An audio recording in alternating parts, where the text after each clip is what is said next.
É um parafuso a mais.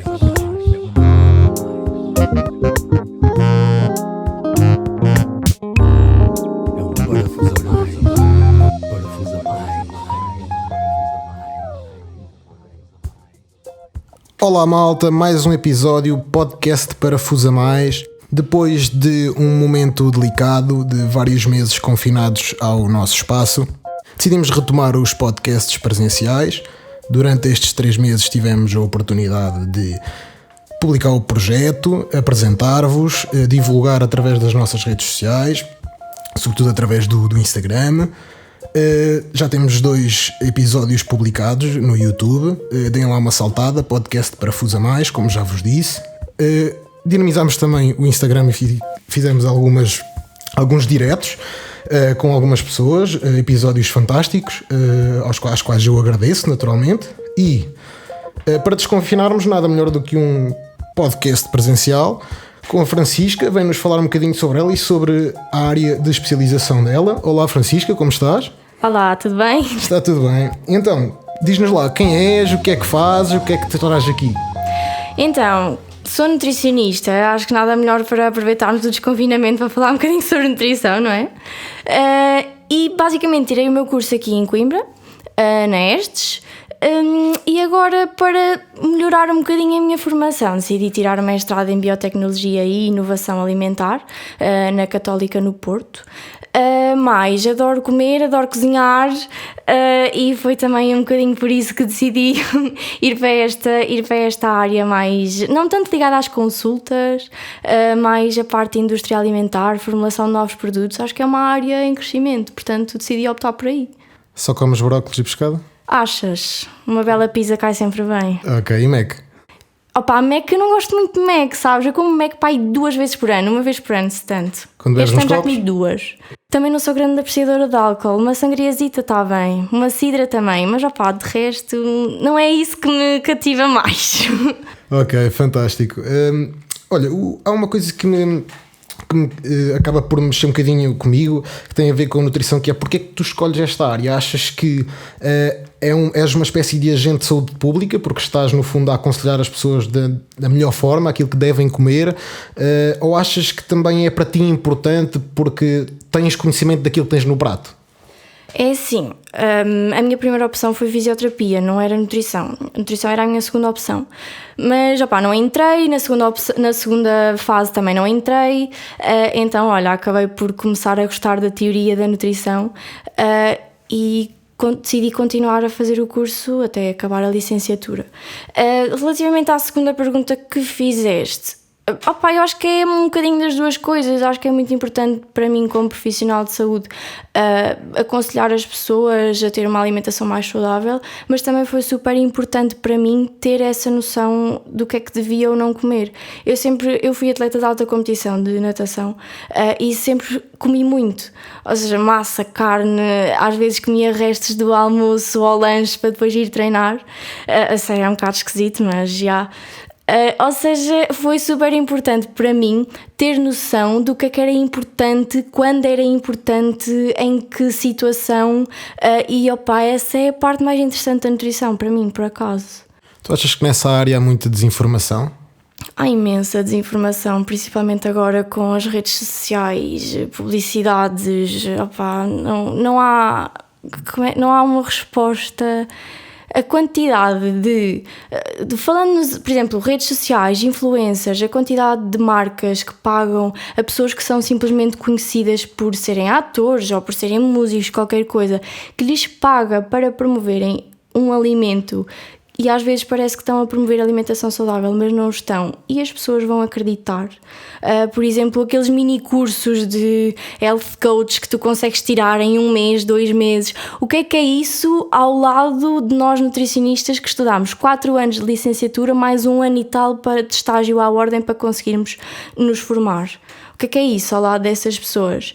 E muitas vezes nós é que somos postos de parte um bocado, eu às vezes sinto um bocado isso, que nós somos postos de parte e as pessoas vão mais ligar ao que veem nas redes sociais e ao que veem na televisão do que propriamente àquilo que nós dizemos, e opá, isso entristece-me um bocado, por acaso. Sim, isso há um enviesamento das prioridades, parece-me, porque ao fim e ao cabo tu é que tens o conhecimento científico e nós vamos ouvindo os influencers a falarem sobre X ou sobre Y, porque acham que isto ou que aquilo é que faz bem, e na verdade as pessoas acabam por ouvi-las e não ouvir quem de facto devem.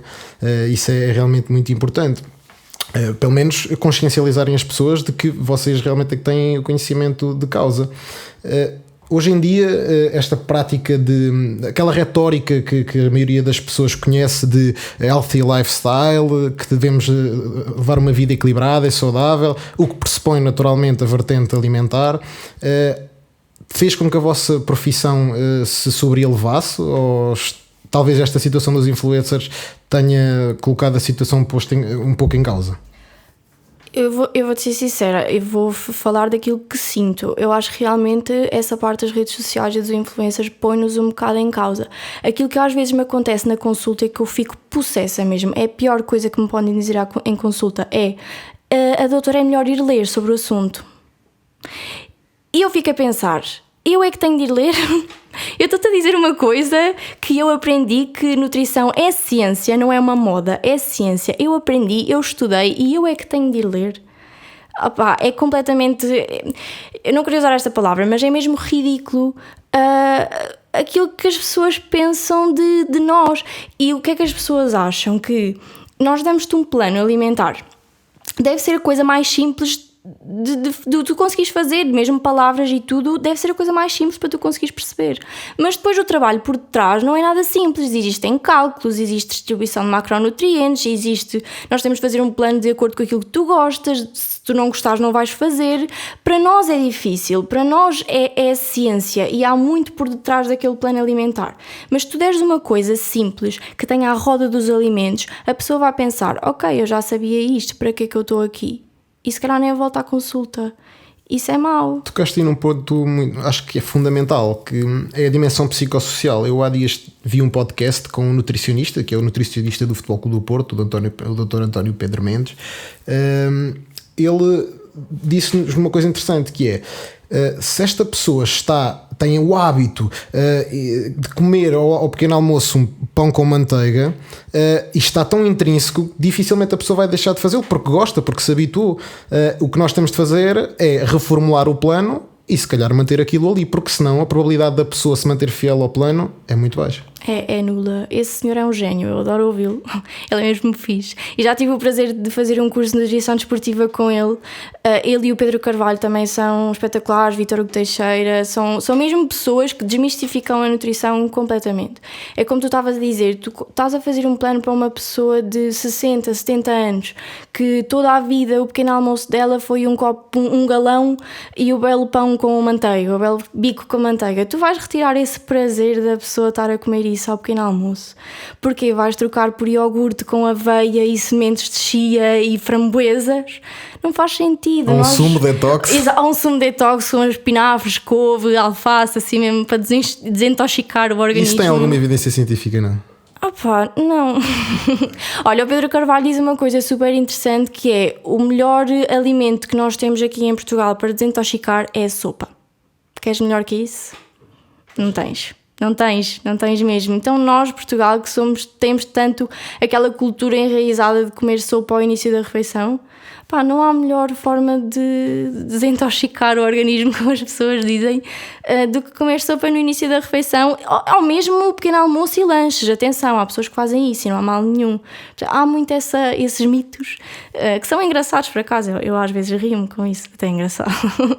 Há uma coisa que eu gostava que tu me dissesses, e é muito importante, que a maioria das pessoas não sabe, e já agora entrando aqui já de uma forma mais específica no tema: o que é que nós temos num prato? A maioria das pessoas vê, ou estou a comer carne com arroz, ou estou a comer um bife com batatas, bife que é carne, ou estou a comer peixe com batata cozida e salada a acompanhar. A maioria do pessoal não sabe no fundo o que é que está a comer, não sabe quais é que são os nutrientes necessários para a nossa subsistência, para a nossa vivência saudável, é mesmo. Exato. Assim.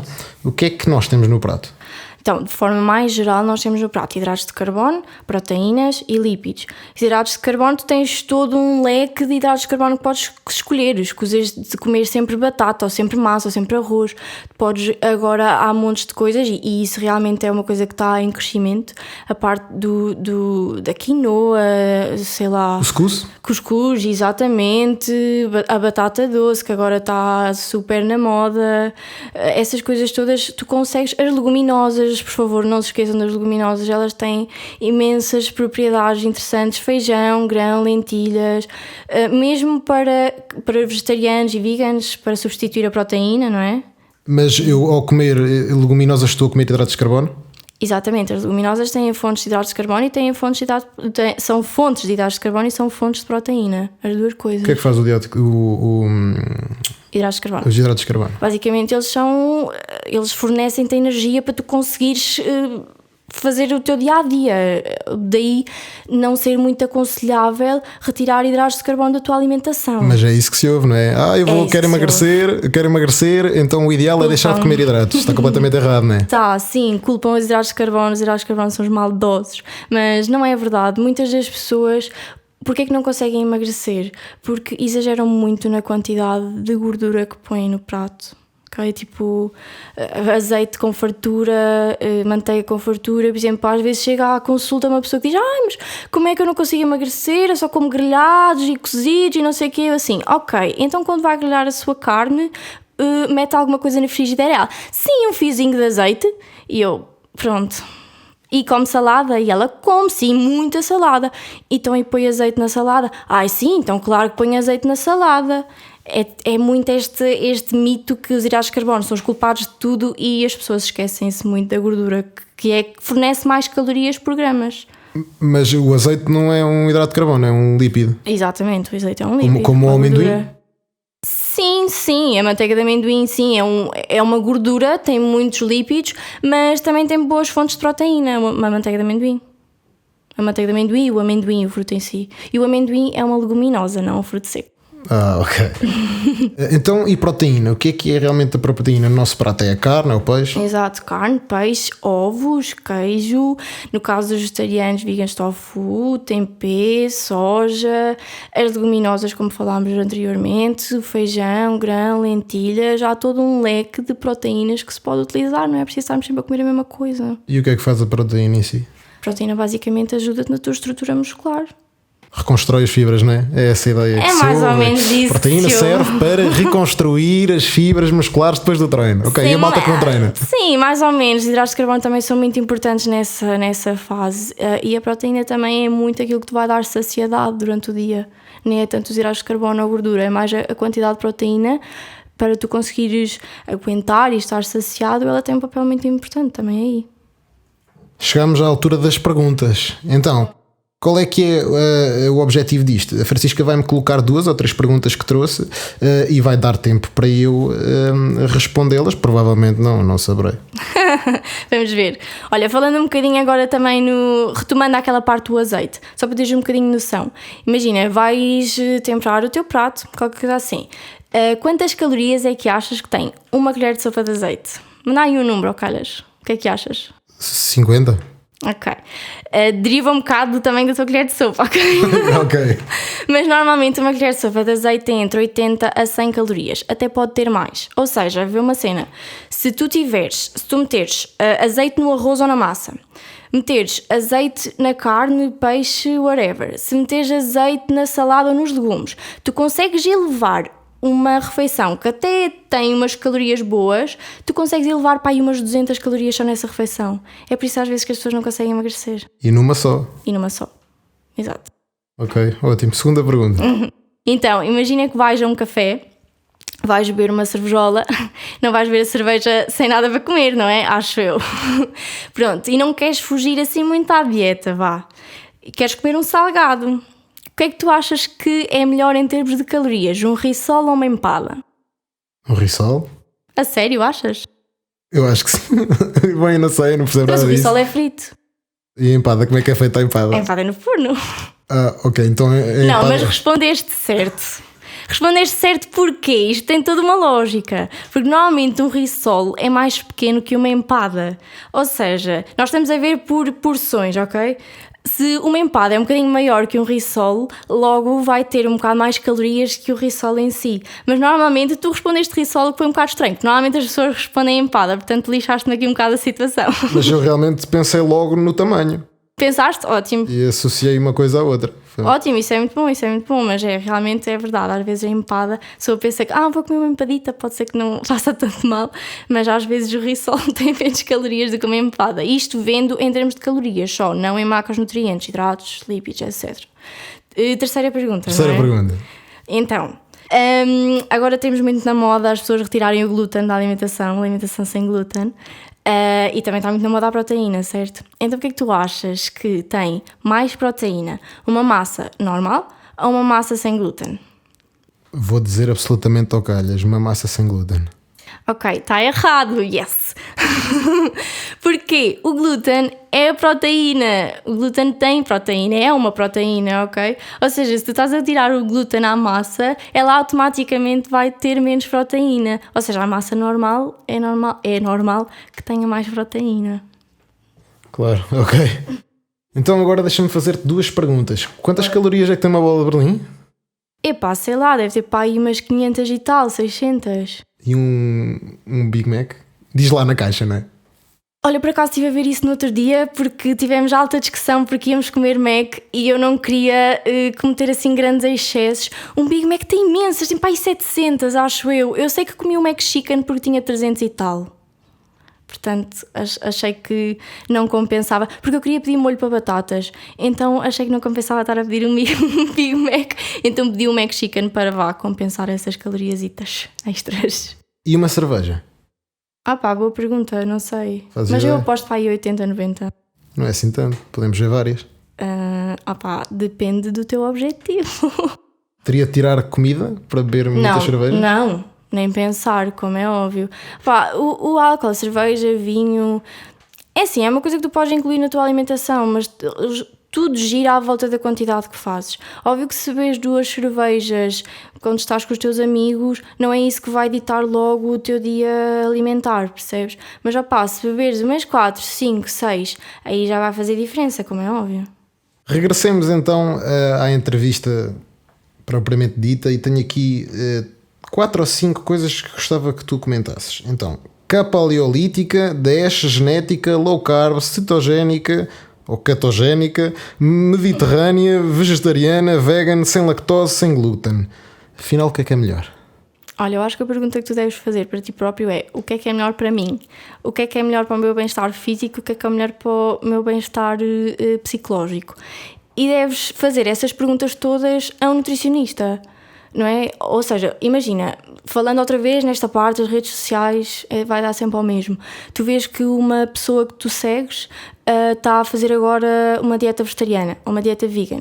Tu viste o que é que ela retirou da alimentação e vais retirar também. Tu sabes lá se isso é aconselhável para o teu corpo.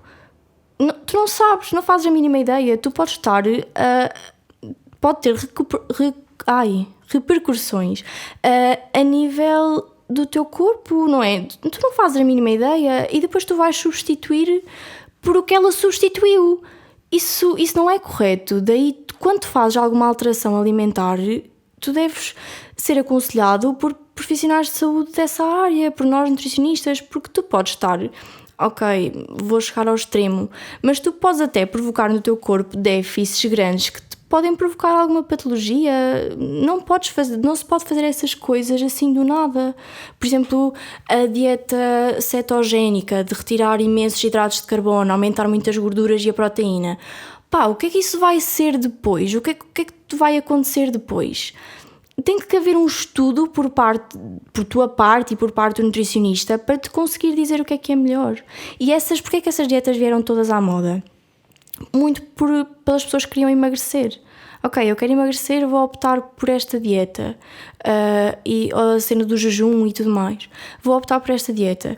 O que é que todas essas dietas podem ter em comum? E têm em comum é apenas o déficit calórico.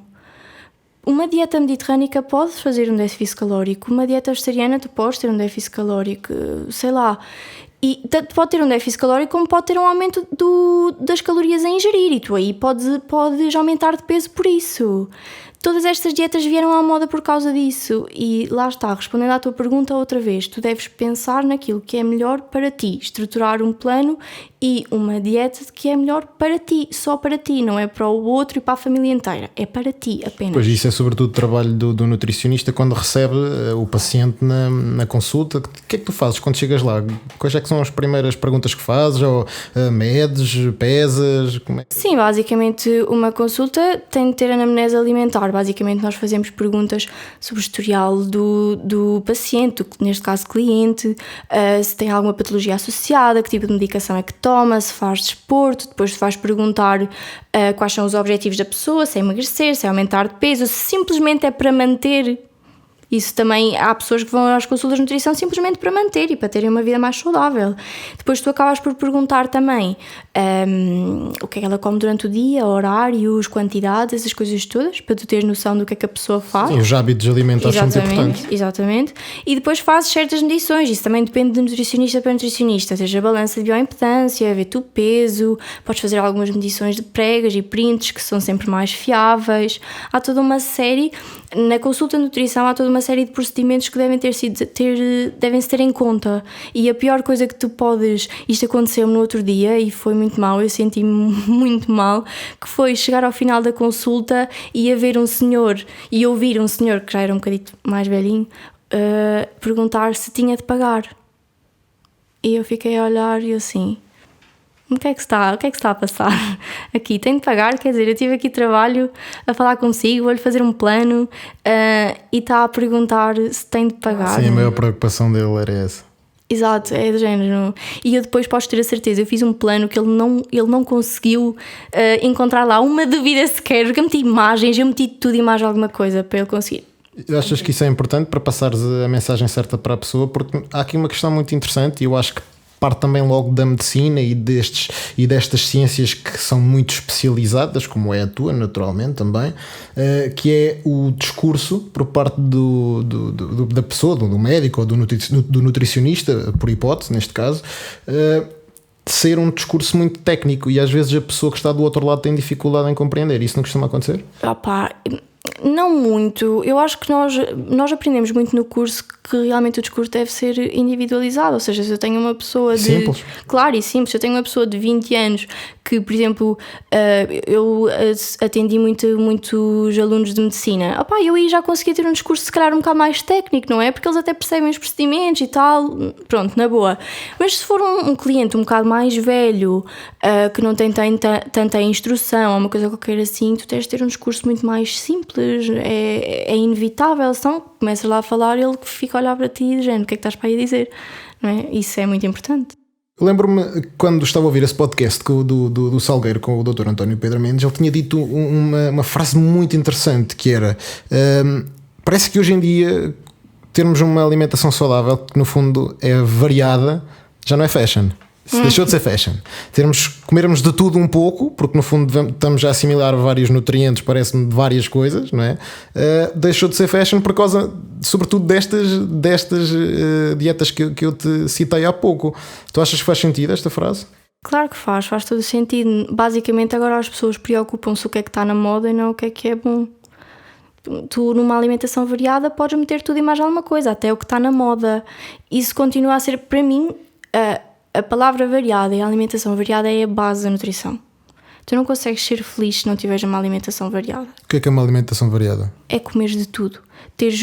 Comeres ao almoço um peixe grelhado com legumes e uma bela sopa, e teres um convite à noite para ir comer uma bela francesinha, uma bela pizza, e poderes ir e não sentires remorsos, nada disso, e aproveitares aquela refeição com os teus amigos de uma forma feliz e de uma forma despreocupada. Isso sim é uma alimentação saudável e uma alimentação variada. Não é difícil, não é complicado. Para nós é complicado fazer, mas para as pessoas não é complicado cumprir. As pessoas é que complicam isso. É chato, neste momento é chato, porque há tanta informação e tantas modas que as pessoas não sabem o que é que há de pegar. E acham que isto da alimentação variada é muito simples.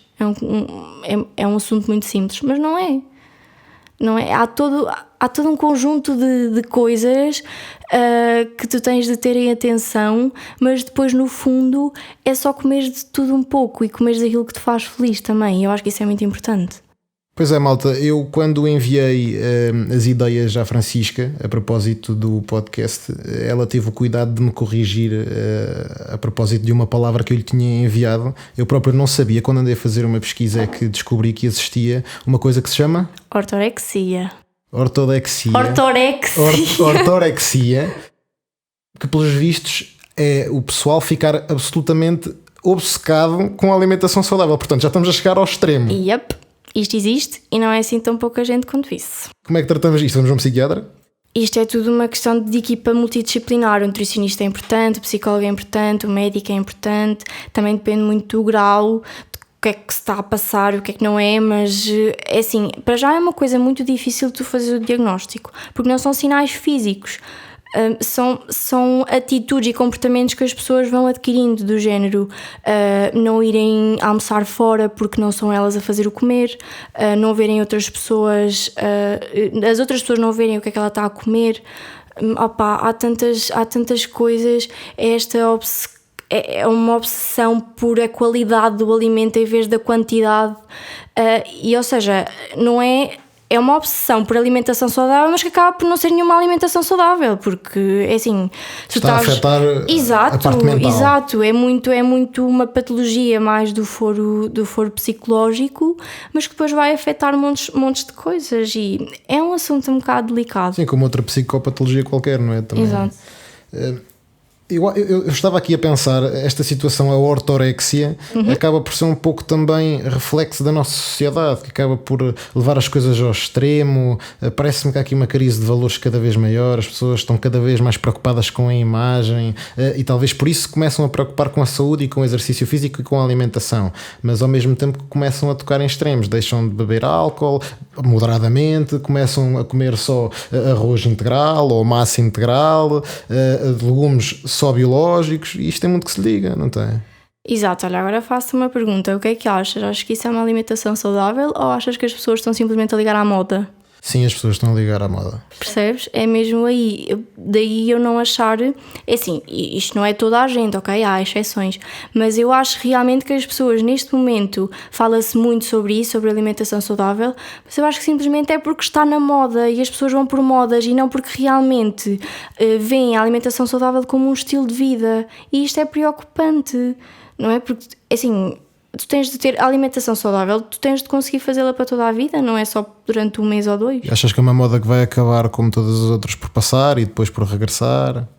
Olha, não sei sinceramente, porque esta parte da alimentação, há tantas modas e tantas coisas que vão surgindo, tanta informação nova que por vezes é boa, por outras vezes não, que não sei sinceramente se isto vai passar tão cedo, sou sincera.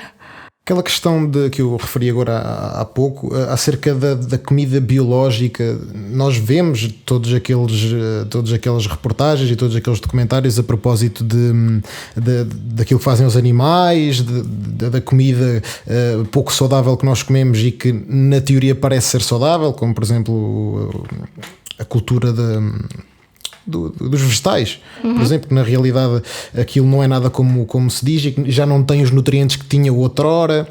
O que é que nós devemos escolher? Devemos continuar a escolher esse tipo de coisas, como eu vou, por exemplo, a uma grande superfície e escolho a alimentação, os vegetais que lá estão, ou devo ir à parte biológica, ou devo preocupar-me em ter um pequeno quintal meu, se tiver oportunidade para isso, e cultivar, porque é muito interessante esta questão, porque depois há quem diga que isto está associado a patologias a médio e longo prazo, até por exemplo ao aparecimento de problemas oncológicos como cancros no estômago ou assim. É assim, eu acho que isso já estamos a ir a um extremo.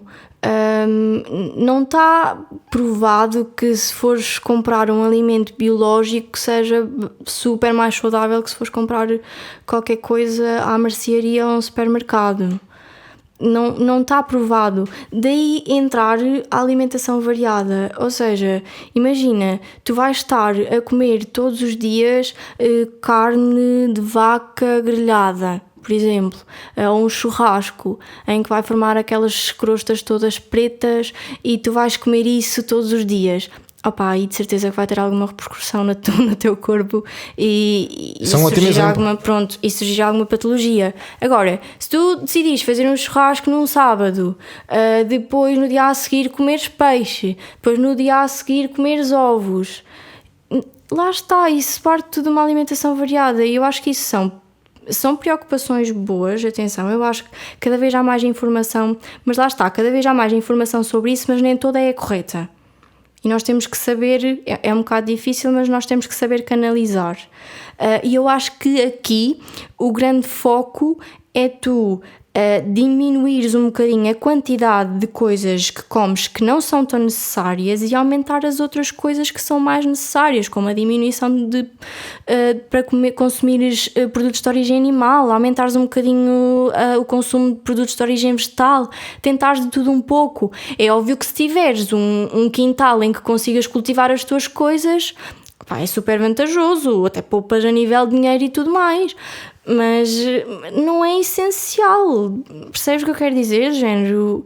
Deves variar ao máximo aquilo que consomes e não é preciso estás a gastar imenso dinheiro em produtos biológicos só porque sim. Então e aquela retórica dos processados? Que inflamam o estômago, bem, enfim, isto é só desinformação, foi aquilo que discutimos no início, porque eu leio imensas coisas e na verdade nunca sabemos bem em que é que havemos de acreditar. Qual é a tua opinião que és da área acerca dos processados? Fiambre, bacon? É assim, por exemplo, imagina tu vais a um talho que tens confiança, pronto, e pedes para fazer um hambúrguer. Pronto. Tu aí estás a comer um alimento processado, porque ele sofreu um processamento de trituração, ok? Portanto, esta cena dos processados tem um bocado que se lhe diga, mas é óbvio que os fiambres, bacon, essas coisas todas, é assim, se não estiverem incluídas na tua alimentação não faz mal, mas também se incluires de vez em quando, esporadicamente, também não vai cair o mundo por isso. Percebes? É mesmo por aí. É como tu estás a dizer, tipo, comer um McDonald's uma vez por outra, do género. Não há grande stress. Sim, moderação é a chave para ti. Exato. O que é que tu dirias às pessoas que têm alguma preocupação e mesmo até aquelas que não têm? O que é que achas que é importante nesta área? Não compliquem. Não compliquem e se têm dúvidas peçam ajuda a quem realmente sabe e não vão ver ao Sr. Google. Porque realmente... Nem há aquele influencer que não percebe nada da área. Nem há aquele influencer que não percebe nada da área. Peçam ao nutricionista. Francisca, qual é que é o parafuso a mais? Parafuso a mais. A bela cultura gastronómica que nós temos no mundo e em Portugal, meu Deus, é aproveitar isso. Legumes, nós temos disponibilidade de tantos alimentos, porque é complicar. Cozida à portuguesa, bacalhau à brás. Não gosto de cozida à portuguesa, mas gosto de bacalhau à brás. Não, fantástico, olha, é muito característico da nossa cultura realmente, da nossa gastronomia. É um parafuso a mais. E o parafuso a menos? Parafuso a menos, nós estamos completamente viciados em computadores e telemóveis e tecnologias, eu falo por mim, mas depois nós ao final do dia, se virmos bem, nós passámos horas desperdiçadas que podíamos estar a fazer outra coisa qualquer, simplesmente a namorar, a passear, a fazer outra coisa qualquer e estamos agarrados ao telemóvel. E acho que através do nosso telefone conseguimos ver quanto tempo é que passamos por dia agarrado ao telefone. Sim, isso é possível. Cada coisa mais absurda, tipo 8 e 9 horas por dia. É horas horrível. em que a malta devia estar a trabalhar. Exato, é mau. Quem é que achas que devia vir a seguir falar um bocadinho connosco?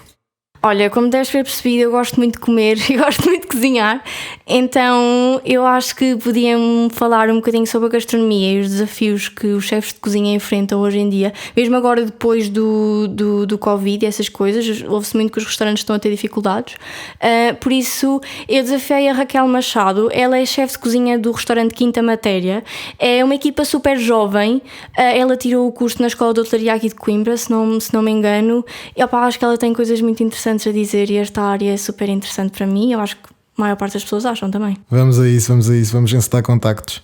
Francisca, quero-te agradecer, foi um podcast fantástico, mais um, super informal, mas cheio de conteúdo, o objetivo era justamente este e estiveste mais do que à altura. Queres dar uma última palavrinha? Sim, por favor, eu criei uma página de Instagram, chama-se simplesmente Nutricionista Francisca Marques. Vai um bocadinho de encontrar aquilo que eu disse da inovação alimentar, não tanto aquelas coisas que todos os nutricionistas põem, de calorias, essas coisas. Eu tentei inovar um bocadinho e falar mais sobre os produtos que nós temos nos supermercados e sobre as coisas novas que aparecem. Portanto, sigam, por favor. E obrigada por me teres convidado, gostei muito. Vamos lá, malta, vamos lá seguir aqui o trabalho da Francisca também no Instagram. Como é que te chamas no Instagram já agora?